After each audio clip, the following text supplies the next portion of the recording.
Hi everyone, this is Dr. Fox. Let's talk about the submandibular gland. In this video, we'll discuss the submandibular gland, its functions, where it's located, and how it secretes into the oral cavity. So for starters, the submandibular gland is found within the submandibular or digastric triangle. That is the space which is bounded inferiorly by the bellies of the digastric muscle, and superiorly, this triangle is pretty rough, and superiorly by the mandible. So not quite the beautiful tidy triangle that we're used to in anatomy, but I guess if you squint, it's mint. So looking at this cadaverically is a little prettier, I suppose. So there's the anterior belly of digastricus.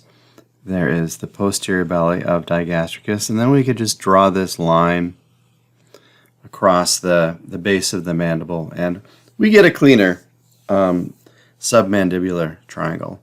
So found within this space are several really important features, the first of which is quite germane to the reason why we're having this discussion, the submandibular gland, which we could see there. So that submandibular gland is quite an obvious structure toward the superior aspect of the neck. In fact, whenever students skin the anterior neck early on in lab, they always wonder what that is. And what they've come across there. But it's the submandibular gland. The other structures in this region that we care about are the hypoglossal nerve, which is actually deep here. We're not going to be able to quite see it there, but the hypoglossal nerve is going to descend from the hypoglossal canal of the skull or the cranium and traverse that space and traverse the sublingual space into the tongue, and that's innervating intrinsic and extrinsic muscles of the tongue. It's cranial nerve 12. There's also going to be portions of the facial artery as it exits the external carotid artery, as well as the facial vein. So the facial artery, let's change colors here. We can see right here as it jumps over the mandible, there's that pre-masseteric notch, remember that? Just ahead of the masseter muscle. And so this is a region where we can take a pulse point for the facial artery. And that kind of runs deep to the submandibular gland, back to the external carotid. The facial vein has been removed in this image, but it would typically be just adjacent to the facial artery, and generally it runs superficial through this space, and that's going to, you can see the posterior division of retromandibular, that's going to form a common trunk with that vessel, and they're then going to feed into the internal jugular vein in that spot. So those are the major players of this region. Let's take a little better view of the gland itself. So let's go back to green for visibility.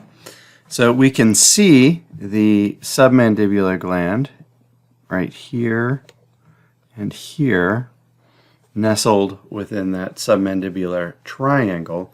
That's really the superficial part of the gland, albeit the largest part of the gland. There's also, if you look over here, this is a sagittally sectioned donor with the tongue reflected medially or away from the donor, and we can see the deep part of the submandibular gland. That superficial and deep parts of the gland are going to meet around the border of the mylohyoid muscle.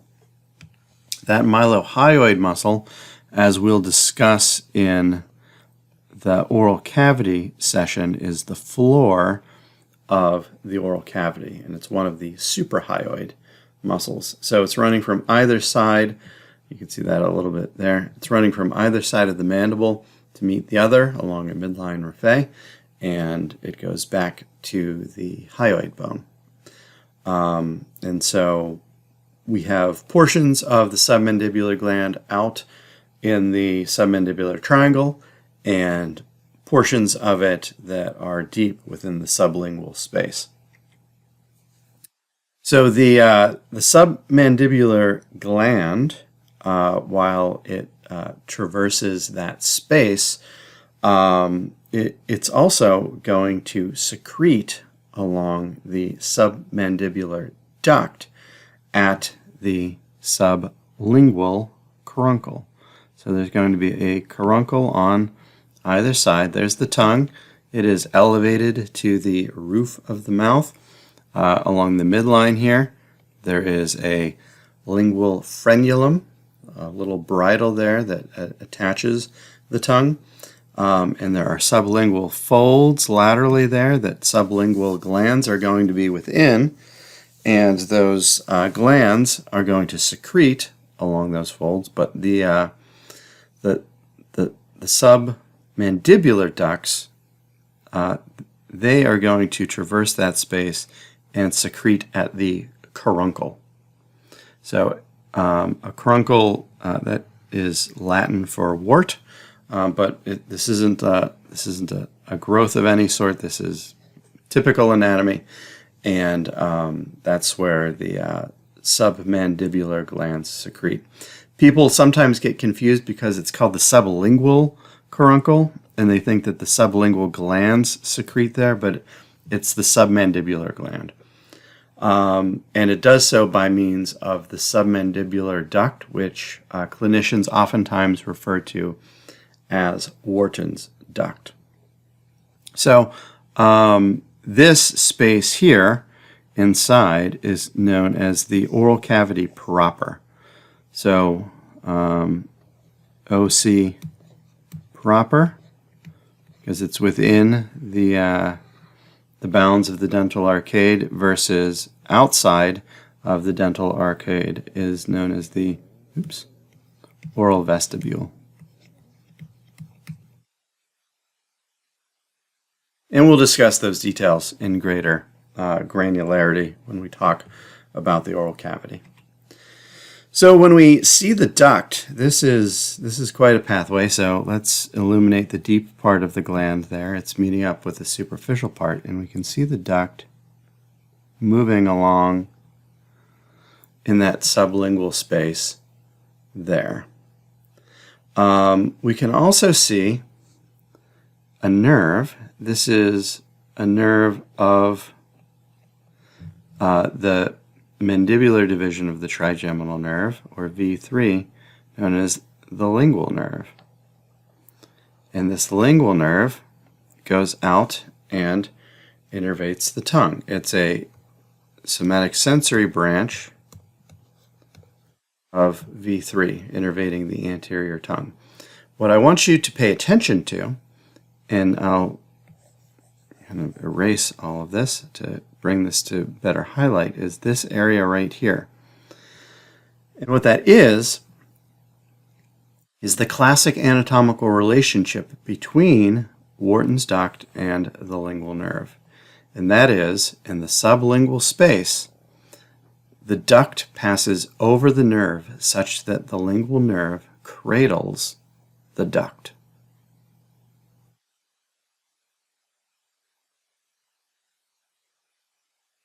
From time to time, aggregations of minerals, so calcifications, can form within glands or within the ducts that serve glands.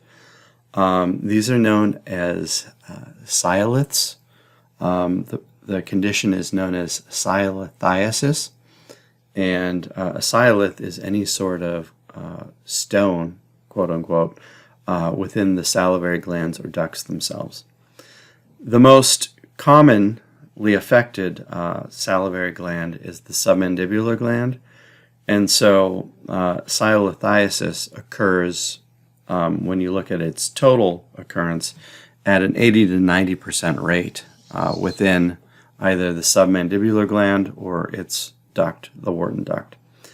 The parotid gland or its duct, the Stenson's duct, generally accounts for about 6 to 20%, depending. I know the math isn't perfectly mathing here, but depending on the source that you follow. So a minority of times, and certainly the most infrequent salivary gland and ducts affected by silolithiasis is the sublingual, or some of the other minor salivary glands at about a 1 to 2% rate. I don't really care that you memorize these numbers, but if you just know that the greatest propensity is within the submandibular gland or Wharton's duct, followed then by the parotid gland, Stenson's duct, followed then by the sublingual gland and other minor salivary glands, that would be great. Usually people have some idea that something is going on there because they experience pain or swelling. Sometimes they can palpate the silolith directly. If there is pain, swelling, or inflammation, that combination is referred to as silodinitis, and that obviously is going to be an uncomfortable situation for an individual. And that leads us to the assessment question for this particular video, and that is, which nerve passes deep to the submandibular, or Wharton's duct, in the oral cavity?